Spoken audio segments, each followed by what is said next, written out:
Luzon, Visayas, Mindanao. Sinasabi ko, lalo na sa mga kapatid nating Muslim, na galit sa pamilya Marcos, kapag si BBM ang presidente, may 20 pesos na tayong bigas. SMNI, binigyan ka ng plataforma, binigyan ka ng lugar, ng oras para maisalita mo ang mga advokasya mo. Pero ang ginagawa mo ay sa Davao, walang talaga para ituwid natin ang mali nating mga nagawa. Mali nating ibinoto si Bongbong Marcos, tapos na yun, past tense na. Pangulong BBM, nandito na kami. Handang-handa na kami sa gusto mong gawin. Isa lang ang gusto namin sabihin sa'yo. Bumaba ka na! Tama na! Sumabra na! BBM resign! Sumabra na! BBM resign! Maraming salamat po!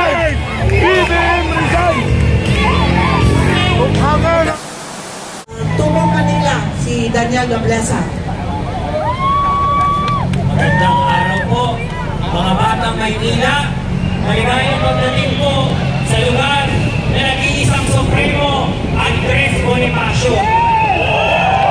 Matapang at handang-handa ng lumaban dito sa gobyernong budol. Una po, gusto ko pong humingi ng kapatawaran sa sambayanang Pilipino dahil isa rin po ako sa mga nagtulak na tumakbo si Bongbong Marcos para presidente. Dahil akala namin mamahalin niya ang bayang Pilipinas. Akala namin hindi siya diktador. Akala namin totoo ang unity. Dalawa na lang ang ipinangako niya ng kampanya, hindi niya pa tinuman. Una, unity. Nasaan ang unity? Wala na! Ang ipinangako! Nasaan ang ipinangako mong pagkakaisa? Wala na! Nasaan ang ipinangako mo kapag nagkaisa? Lahat ng problema ng Pilipinas sagot na ng pagkakaisa. Unity na lang, hindi mo pa tinupad. Pangalawa ko pong hihingi ng tawad. Isa po sa mga nagikot, Luzon, Visayas, Mindanao.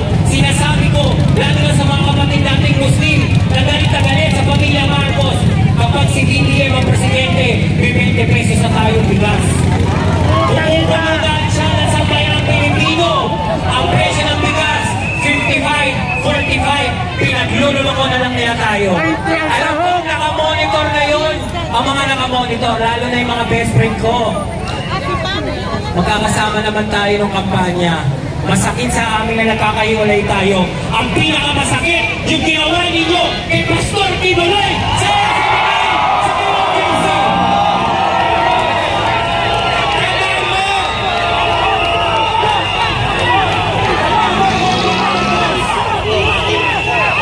lahat ng mainstream media ang sigaw, anak ng diktador.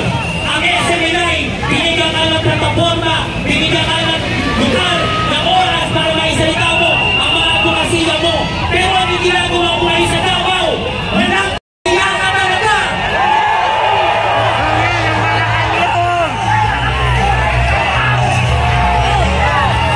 Ito lang sasabihin ko sa'yo, saksi ang pinakamamahal kong Andres Bonifacio.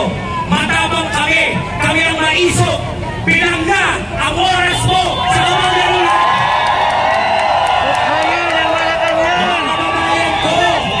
Mahiya tayo sa ating mga apo sa susunod na henerasyon.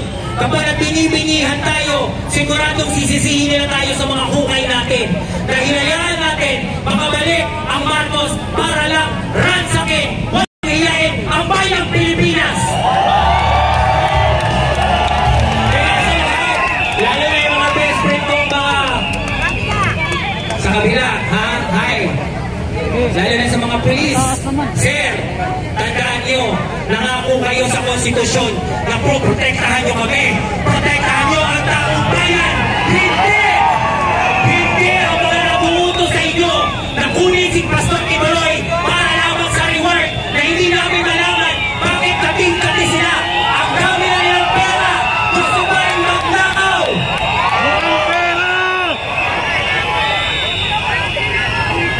Isa na lang sa katong pagkakataon, humihingi ako ng suporta para ituwid natin ang mali nating mga nagawa.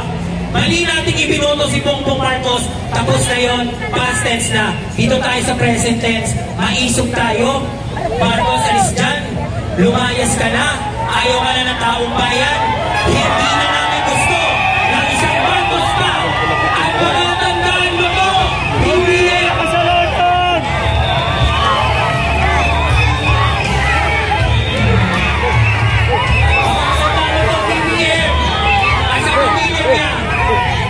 Wala nang Marcos na makakabalik sa palasyo ng Malacanang. Tandaan ko yan. Hanggang sa ulit tubo namin. Hanggang sa ulit tubo namin. Wala nang Marcos na muli. Retired Armed Forces of the Philippines General. Dito, i-welcome namin kayo sa lungsod ng Maynila. Sa lungsod kung saan lumaki ang ating bayaning Kat Andres Bonifacio. Saksi siya. Ang laban niya ay laban din natin. Huwag tayo matutulog. Hindi tayo aalis. Sisiguraduhin natin. Ito na ang pagbabagong hinihingi natin. Sa mga kaibigan po namin sa KOJC, hinihingi ko po ng kapatawaran ang mga nagagawa ngayon doon sa Davao City. Hinihingi po namin ang kapatawaran kasi isa po kami sa mga instrumento bakit ginagawa ni BBM dahil kami nagalan sa kanya. Ngayon sasamahan namin kayo ng tulong. Ipagtatakbo namin.